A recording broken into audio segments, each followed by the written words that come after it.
Hello everybody, hope you are doing well. My name is Saajid. Welcome back to my channel. As you know, I am from the Caribbean and I often try to highlight as much as I can Caribbean literature here on this channel. And today's video is going to be a very Caribbean themed bookish video because I will be talking about the Read Caribbean Challenge, which is taking place in the month of June and that I'm a part of. And I'm also going to be talking about Bashment Book Club, which is also going to be taking place in the month of June, and I am one of the co-hosts for Bashment Book Club. So let us start with Read Caribbean. Read Caribbean is a month-long reading challenge that happens in the month of June in observation of Caribbean Heritage Month. So we're asking everybody to read at least one Caribbean book. Ideally, you should be reading exclusively Caribbean books, but we know that that's, not, we can't expect everybody to do that. So the main challenge is to read at least one Caribbean book, or as much as you possibly can. And since this is primarily a Bookstagram reading project, we will have photo challenges for everybody to participate in, which I'm very excited for. They'll be happening weekly, and we haven't exactly finalized the challenges as yet. At least I'm not 100% sure if we finalize them, so I will leave them in the description down below. I also want to give a shout out to Book of Sins. She is the creator of this challenge, and she is just, listen, if you're looking for one of the best persons, if not the best person, best book reviewer to go to for Caribbean recommendations and Caribbean literature and any kind of recommendations that have to do with books from the Caribbean, please do yourself the favor of following Book of Sins. Go follow her blog and follow her Bookstagram. So in the month of June, I was planning to read exclusively queer books, but then Sins reached out to me and asked me if I wanted to be a part of the Read Caribbean Challenge, and I was like, hell yeah. So I was like, wait, so what am I going to do now? Do I read queer books and Caribbean books? And then it clicked. Why not just read exclusively queer Caribbean books? And in June, we were also supposed to pick a specific book for the Bashment Book Club, which is a book club that I co-host with my friends Paige and Linnell. It is a Caribbean-based book club, and we do live shows every couple of months where we read a book that is based in the Caribbean or by an author of Caribbean heritage. And we couldn't get settled on one particular book for June, so what we decided to do was also to just do a fun challenge where we, instead of reading a particular book, we read according to a particular theme. And since June is Pride Month, we decided to pick any queer Caribbean book, so anybody is invited to participate in the book club. So you could read any book that is queer and Caribbean. It doesn't have to be multiple books. You could just pick one, and it could be any book. But I will be reading four for both Bashment Book Club and the Read Caribbean Challenge. So let me show you what they are now. So I have 2 books on Kindle that I'll be reading, and then I have 2 physical books that I will be trying to read this month. So the 2 books on Kindle are, first of all, The Salt Roads by Nalo Hopkinson. Nalo Hopkinson is just an iconic author. Everybody knows who she is. She has so many different books, and this book, I believe, has an explicitly queer character. I can't remember what it's about, but it does have speculative elements, and we're following 3 women from 3 different regions of the world and time period who all connect in this, magical way, I guess. I don't know. One of them is from Haiti, and she's queer, I believe, and the author herself is also from Jamaica. So, it's Caribbean, it's by a Caribbean author.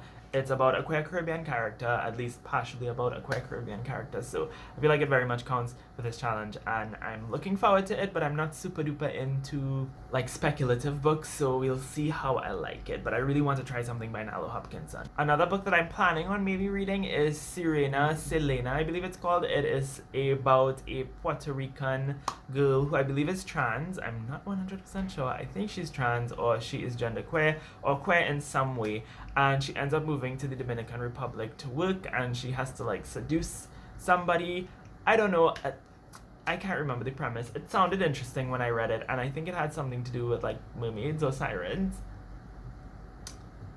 Y'all can see how unprepared I am. The next 2 books are the 2 books that I own physically, and I have a better idea of what these 2 books are about. So the first is Patsy by Nicole Dennis Benn. This is obviously a very popular book. You've probably heard of it by this point. And it is a story about a woman named Patsy from Jamaica who migrates to New York to go be with her longtime lover. She's obviously queer, so she's kind of trying to get away from her family and from her homeland and from the homophobia that she has grown up around, I guess. But she ends up leaving behind her daughter in the care of her mother, or the daughter's grandmother. And I believe at some point throughout the novel, the daughter also begins to question her own gender identity. So I've heard incredible things about this book. I know it's going to be a good read because I loved Here Comes the Sun by Nicole Dennis Benn. So I trust that I will absolutely adore this story. And then we have the last work of fiction that I'll be reading this month, and that is Sirius Blooms at Night by Shani Mutu. You might recall Shani Mutu is the author of Valmiki's Daughter, which I read last month and absolutely fell in love with. That's my favorite book of the year so far, and this is her debut novel, and from what I've heard, this is one of her best works. So I'm very much looking forward to diving into this and seeing what I think of it, especially after having enjoyed that first book. This is a story about a guy named Tyler who is caring for a older woman named Mala who allegedly murdered her husband, and I believe it's about finding out the story of this woman Mala and her history and her life, and you know how she came to end up in the position that she ended up in. At least that's what I think it's about. I don't care. At this point, I'm just ready to read this book because I've heard such incredible things about it, and I just know I'm going to love it. I know it's going to hit me in all the right places. Shani Mutu is an iconic writer from Trinidad. All of her stories are, if not set in Trinidad, are usually set in like fictional countries or islands that are inspired by Trinidad, and she's very much known for writing about the queer Indo-Trinidadian experience. I'm really looking forward to seeing how that is incorporated into this book. I also thought that I would briefly show you the books that I'll be reading for school this month. I am reading 3 books that are non-fiction books that are all based in the Caribbean experience. And if you didn't know, my thesis, I'm doing my master's right now, and my thesis is very much based on the Indo-Trinidadian Muslim experience. So I'll be reading books that, you know, kind of suit that. So I'll be reading Far From Mecca, Globalizing the Muslim Caribbean by Elia Khan, which I believe is the first academic work that focuses on like the Caribbean Muslim experience exclusively. The other 2 do focus on the Caribbean Muslim experience, but not exclusively. So we have this one here, and that is Kalaloo Nation, Metaphors of Race and Religious Identity Among South Asians in Trinidad. So it looks at Hinduism, Christianity, and Islam, particularly amongst Indo-Trinidadians. And I've read a couple of chapters from this already, and it's been super duper helpful in making me make some connections that I have been struggling to make over the past year and a half. So I'm glad that I'm finally diving into that book. And then I'm going to go back and read the entirety of Indentured Muslims in the Diaspora, Identity and Belonging of Minority Groups in Plural Societies, edited by Muritz S. Hassan Khan, Ghulam Vahed, and Lomash Rupnarain. That was a mouthful. And this is an edited collection about the Muslim experience in various Indian indentured diasporic populations. So basically, like, you know, different populations across the world of persons who are descendants of Indian indentured laborers. So there's essays in here about Trinidad, Guyana, and Suriname, but also in places outside of the Caribbean that had a history of Indian indentureship, like South Africa, Fiji, Mauritius, I believe Indonesia as well. So I'm looking forward to these 3 books because they will be very helpful in me writing my thesis, and I need to work on finishing up the first few chapters of my thesis this summer holidays,